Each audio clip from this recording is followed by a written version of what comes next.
தரிசனம் செய்யும் நேயர்களுக்கு வணக்கம். சென்ற பதிவில் சிதம்பரத்தை பற்றி அடியேன் சிறிது சிந்தித்தேன். அதன் பிறகு சிதம்பரத்தை பற்றி இன்று சிந்திக்க உள்ளோம். இக்கோயிலில் திருமூலஸ்தானம் என்று அழைக்கப்படும்.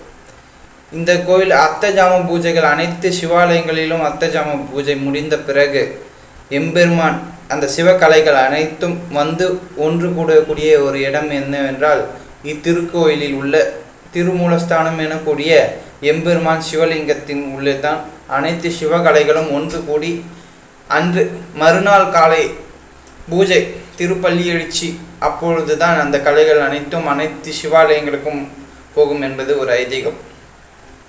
சிற்றம்பலம் உள்ளே செல்வதற்கு 5 படிகள் பஞ்சாட்சர பதிகள் என்று உள்ளன. இப்படிகள் புறமும் யானை உருவங்கள் இருக்கும். 14 சாஸ்திரங்களில் ஒன்றை இப்படியில் வைத்தபோது இப்படிகளில் உள்ள யானைகளில் ஒன்று தும்பிக்கையால் அந்நூலை எடுத்து நடராஜ பெருமானின் திருவடியில் வைத்தமையால் அந்நூல் திருக்களிற்றுப்படியார் என்று பெயர் பெற்றது. பஞ்சபூத தலங்களில் இது ஆகாய தலமாகும். அது அனைவருக்கும் தெரியும். இது மட்டும் அல்லாமல் இது கனகசபை, பொற்சபை, சிற்சபை என்று பல பெயர்கள் உள்ளது. இக்கோயிலில் 5 சபைகளாகிய சிற்றம்பலம், பொன்னம்பலம், பொன்னம்பலம் என்பது கனகசபை, பேரம்பலம், நிருத்த சபை, ராஜசபை என 5 சபைகள் மன்றங்கள் உள்ளன. சிற்றம்பல நடராஜ பெருமான் திருநடனம் புரிந்த இடம்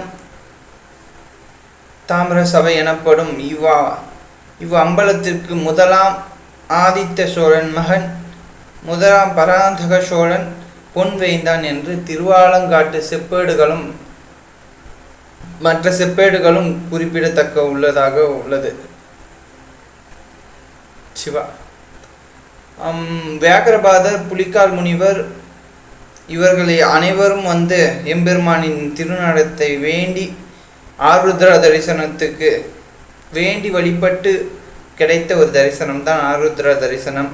இது மட்டுமல்லாமல் திருஞான சம்பந்தர் மற்ற பலரும் வந்து எம்பெருமானை தரிசித்து மிக